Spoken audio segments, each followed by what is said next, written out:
Howdy, and welcome back to another sort of sketchbook. I guess this is kind of a sketchbook called Brick Pipe, I call this one, and I made a clamshell box for this one. Oh, it says it on the back too. This is sort of embossed, and this is sort of debossed. This is like a crazy leather. And so the inside of the box has handmade marbled paper as well as the end papers of the book too. And this is bound in, again, vegetable tan Nigerian goatskin with my favorite surgical logo from the 1930s from a medical book, a surgical manual. So get rid of the box, and we can look through the book. So I did a bunch of, I guess, cutting and pasting. Ooh, that K looks backwards somehow. That should go down and that, but what are you gonna do? And I do a little, I do pen and ink, so it drips every once in a while, which is totally okay. I'm cool with that. And the first page is sort of these cut through shapes. I cut them with an X-Acto knife. First I draw, these are donuts. First I draw them on there, and then I cut them with an X-Acto. And the way I made these books is first I bind it, and then I just draw on it and stuff. So yeah. Obesity, fixative and forget it. I think that's from a commercial, fix it and forget it. More anatomical stuff. Penning. Oh yeah, so I do these cut through.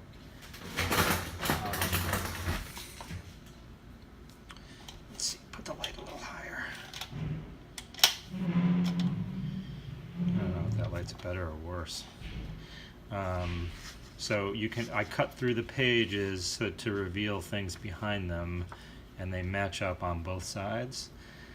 You'll never own it, sucker. I don't remember what a lot of this means. It's really hard to draw detached eyeballs without them looking corny. Yeah, that's true.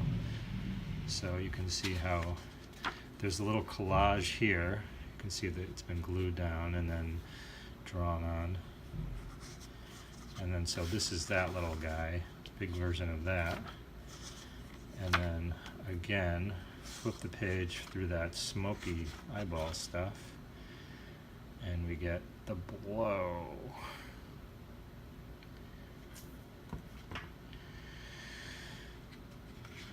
So you turn, and you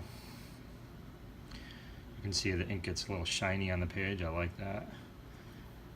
This doesn't match up that well there, but well, that sort of does. This doesn't so much. These are teeth. And then swabbing the ear. Lots of ear stuff. Let's get the light a little better here.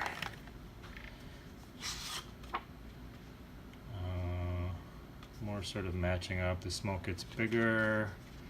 And I think that's it for matching on this page, but lots of, oh, this is a little collage in here. So I think I drew it on this page, cut through, and glued it directly to this page so that it would match up just right, and then drew around that.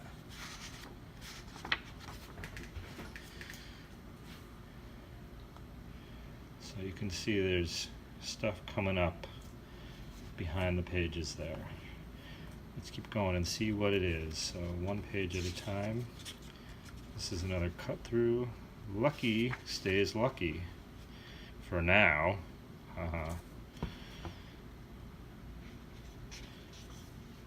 Uh-oh. Swear language. Oh, there's the finger. You can see the hands drawn in two different colors on different layers of paper. Comes the C and a C in a sea of liquid or something.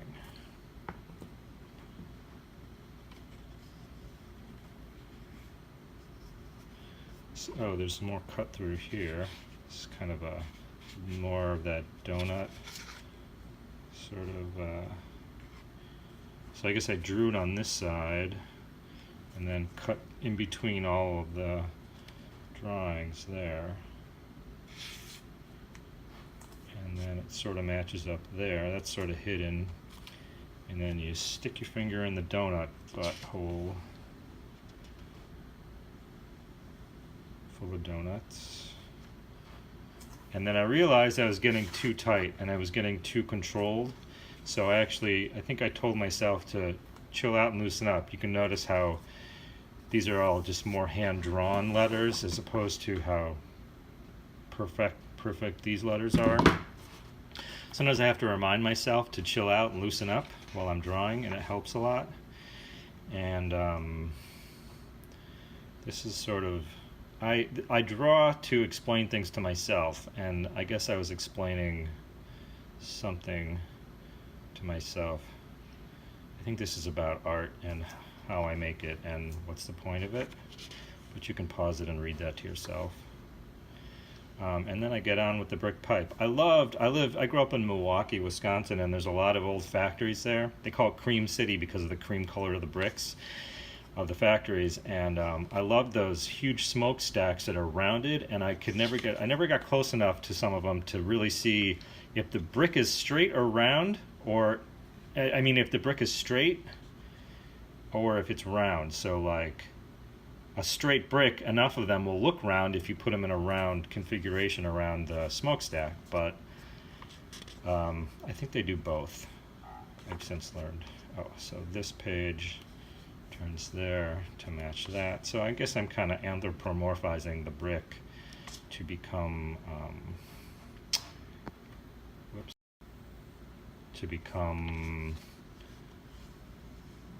sort of organelle-like.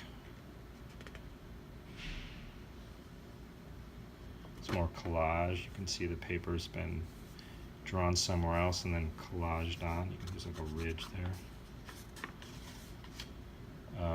And then this is very loose. Sort of thought processes written in words.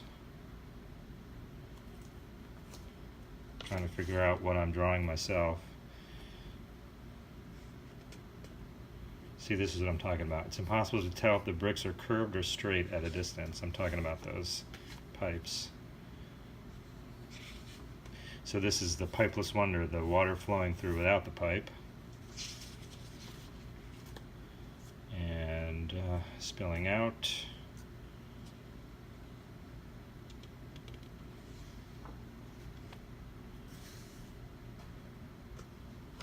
This is thick because there's a lot of paper glued here. A lot of pipes glued onto that page. And I think this is toward the end, mercifully.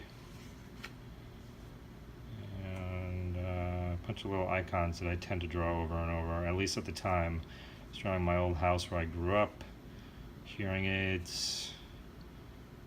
I think those are ham glasses. Underneath the bed, sink. I think that's a homage to Robert Gober, Caravaggio, and some other stuff. Is that the right word? Homage? This is a intestinal thing. So I think I cut this page out. I might have hated the page, so I cut it out. Oops. I just left that. And that's the end. And that's it. And then it fits perfectly inside this